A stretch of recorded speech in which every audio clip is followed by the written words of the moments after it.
지난 영상에 소개한 대로 손흥민의 올해는 그동안 토트넘 스타들이 팀을 떠난 시기와 100%에 가깝게 일치되기 시작했습니다. 지난 10년간 레빗 토트넘에서 빅네임들이 떠나는 경우의 공통점은 첫째, 재계약 난항이라 뉴스가 경기 소식보다 더 뜨겁게 쏟아지는 것입니다. 둘째, 클럽이 선수와의 재계약을 원하지 않는다는 뉘앙스로 기사가 배포되는 것입니다. 토비는 팬으로부터 가족 살해 협박을 들었고 두 자녀를 위해 PL을 떠나고 싶다고 본인이 말했습니다. But especially when you threaten to my family and hope that they die, that gets to another level. I think then I get more protective, especially now that I have two kids. 딸아이를 거론한 토비가 거짓말을 했을 리는 없습니다. 결국 토비와 토트넘 어느 쪽이 이적을 더 원하는지에 대해 언론들은 다퉜지만 정답은 누구나 알 수 있는 결말이었습니다.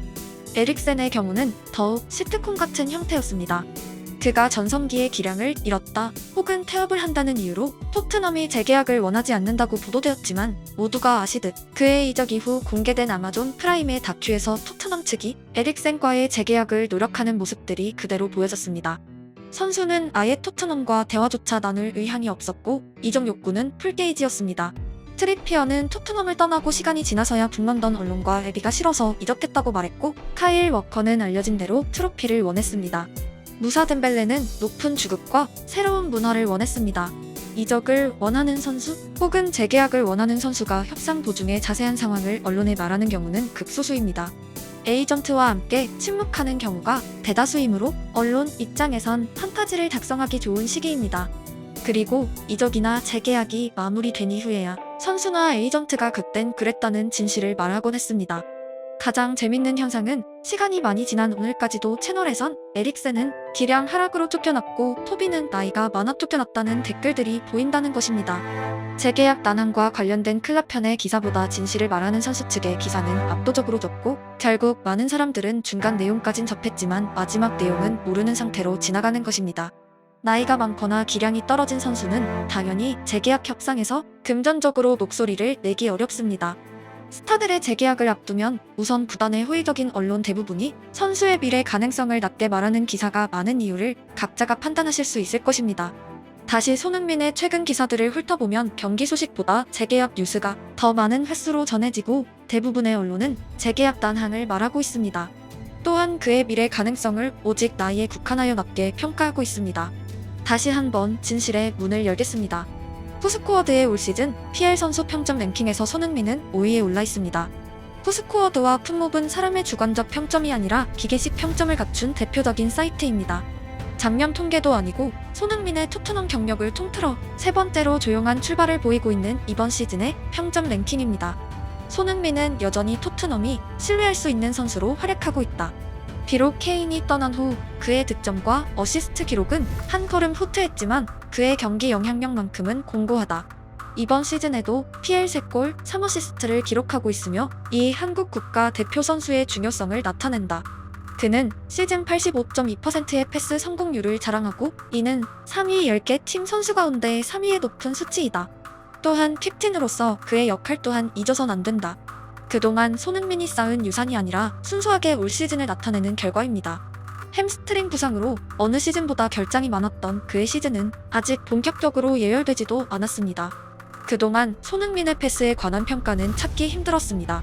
하지만 지난 시즌부터 패스와 관련한 그의 대부분의 지표는 상승하기 시작했고 토트넘 선수 가운데 기회 창출 1위를 기록하기도 했습니다. 패스와 기회 창출은 곧 시장에서 선수의 가치입니다. 패스가 좋아진 대신 속도가 느려진 선수들은 종종 있지만 손흥민은 지난 시즌 자신의 최고 속도를 갱신했습니다. 최고 속도는 유지되지만 활동량은 줄어드는 선수들은 자주 있지만 손흥민은 지난 시즌 전 세계 클럽 공격수 가운데 수비 가담 1위를 기록했습니다. 가속도와 체력이 유지된 상태에서 패스만 더 좋아졌다는 의미입니다. 축구계에서 손흥민이 어떤 선수로 평가받을 수 있을지, 단순히 과거의 선수인지, 아직도 미래 가능성이 남아있는 선수인지 저는 이보다 더 쉽게 설명할 자신이 없습니다. 상업적인 부분을 말한다면 손흥민은 전 유럽 유니폼 판매 5위를 기록한 스타입니다. 한국 팬은 일부 남미 팬들과 달리 오직 한국 선수 경기를 보기 위해 북런던을 방문하는 캐시카우입니다. 사회생활을 한 달이라도 했거나 경영학까지도 아니고 산수라는 과목을 공부한 모든 사람들은 축구 클럽이란 상업적인 집단에서 돈을 벌어다 주는 사람의 가치가 무엇인지는 모두 알고 계실 것입니다.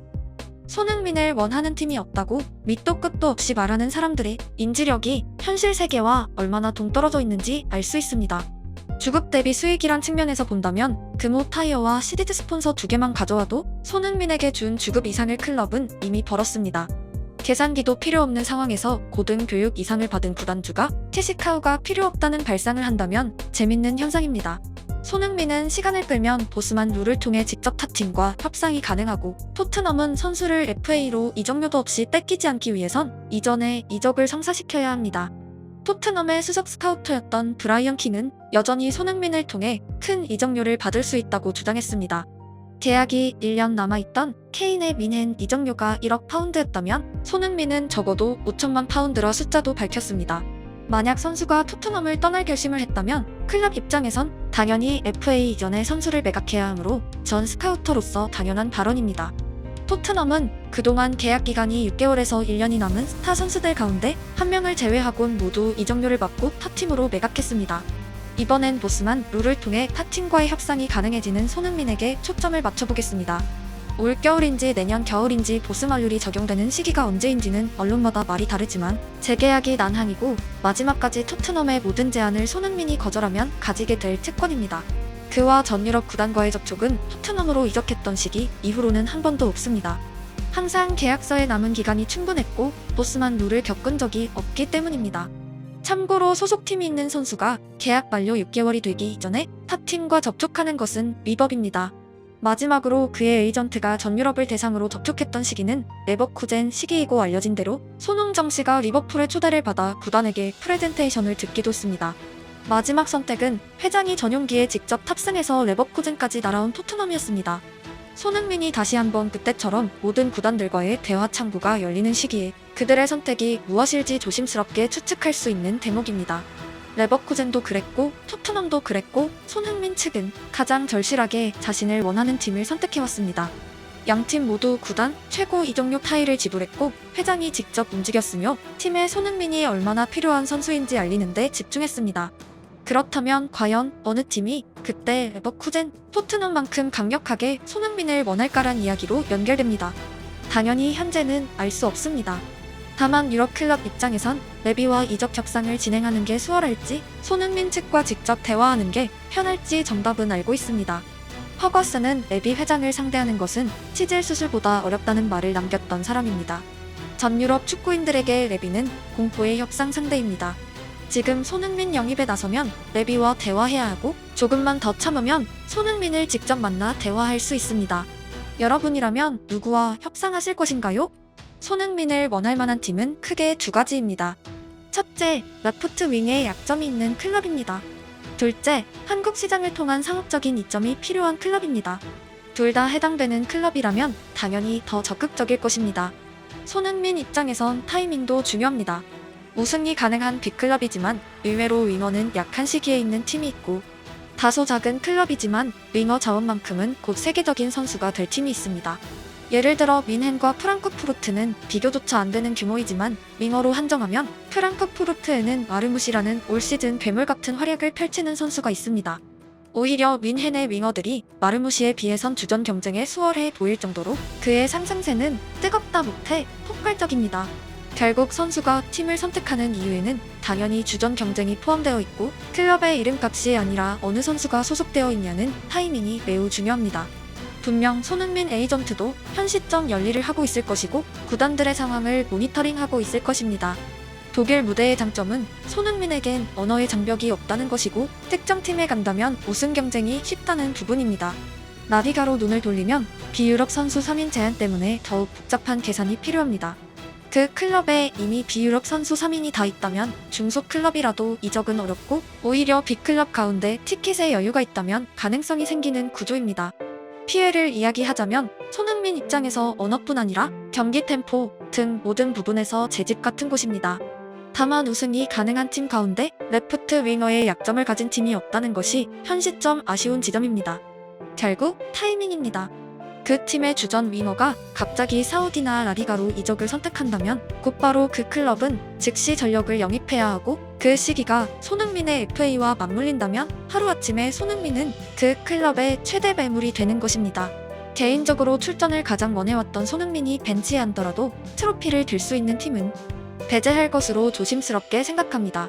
손흥민의 계약 종료가 다가오고 있기에 세 가지 중 하나는 반드시 일어납니다. 재계약, FA 이전의 이적, FA 이후의 이적입니다. 그의 현역 생활을 통틀어 가장 중요한 선택인 이유는 이번에 맺게 될 계약은 전성기의 대미를 장식할 선택이기 때문입니다. 3에서 5년의 계약을 맺으면 그 이후의 손흥민은 완전히 미궁입니다. 당연한 말이지만 30대 초반의 선수가 더 큰 클럽으로 이적하는 경우는 흔하고 앙리와 반니도 30 이후 바르샤와 레알로 향했지만 30대 후반의 선수가 스텝업하는 케이스는 축구계에서 희소합니다. 손흥민의 목표가 만약 트로피라면 이번 계약서가 꿈을 이룰 찬스이고 편안한 환경에서 행복 축구라도 지금이 더 선택지가 많을 시기입니다. 그동안 토트넘과의 재계약을 서둘렀던 손흥민 주변엔 세계적인 동료들이 있었습니다. 챔스에 자주 출전했고 준우승도 기록했습니다. 분명 이 팀에서 우승할 수 있다는 가능성을 봤을 것입니다.